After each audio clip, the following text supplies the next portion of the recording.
Hello, I'm Severin Suzuki speaking for ECHO, the Environmental Children's Organization. We're a group of 12 and 13-year-olds trying to make a difference.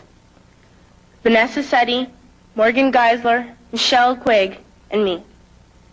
We've raised all the money to come here ourselves, to come 5,000 miles to tell you adults you must change your ways.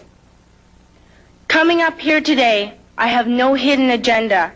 I am fighting for my future. Losing my future is not like losing an election or a few points on the stock market. I am here to speak for all generations to come. I am here to speak on behalf of the starving children around the world whose cries go unheard. I am here to speak for the countless animals dying across this planet because they have nowhere left to go. I am afraid to go out in the sun now because of the holes in our ozone. I am afraid to breathe the air because I don't know what chemicals are in it. I used to go fishing in Vancouver, my home, with my dad, until just a few years ago we found the fish full of cancers. And now we hear of animals and plants going extinct, every day vanishing forever. In my life, I have dreamt of seeing the great herds of wild animals, jungles and rainforests full of birds and butterflies. But now I wonder if they will even exist for my children to see. Did you have to worry of these things when you were my age? All this is happening before our eyes, and yet we act as if we have all the time we want and all the solutions.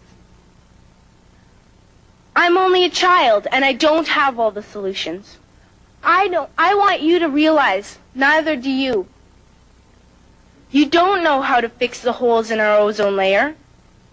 You don't know how to bring the salmon back up a dead stream. You don't know how to bring back an animal now extinct.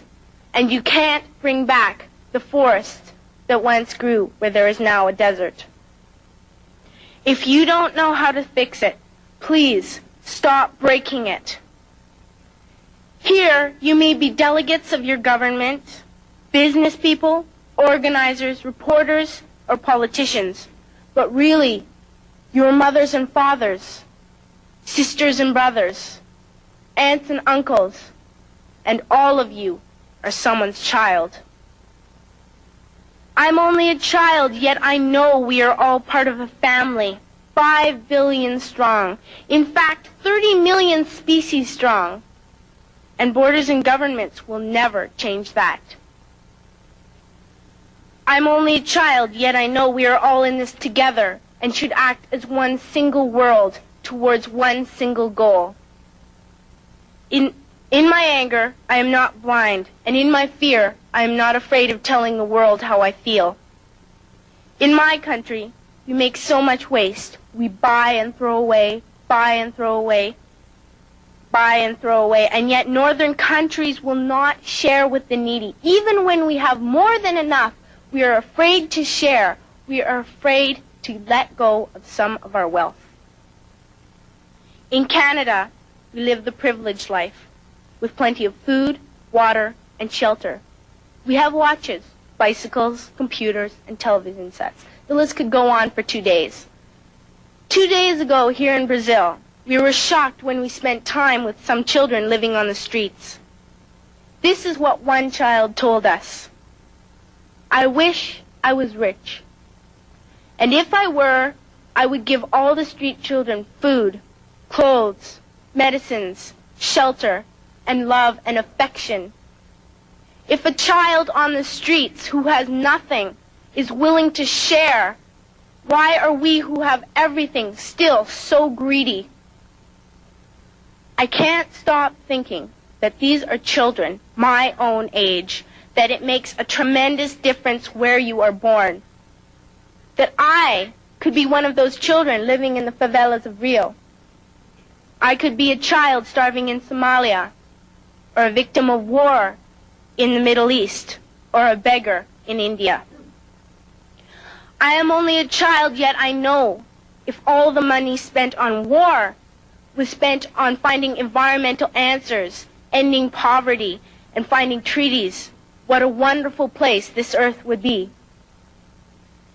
At school, even in kindergarten, you teach us how to behave in the world. You teach us not to fight with others, to work things out, to respect others, to clean up our mess, not to hurt other creatures, to share, not be greedy. Then why do you go out and do the things you tell us not to do?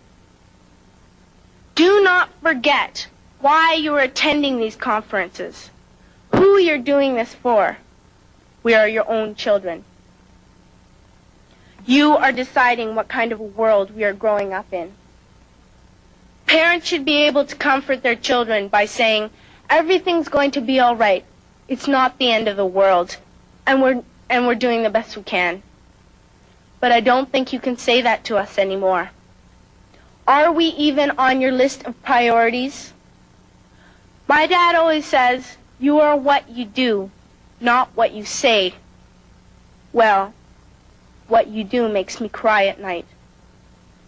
You grown-ups say you love us, but I challenge you, please, make your actions reflect your words. Thank you.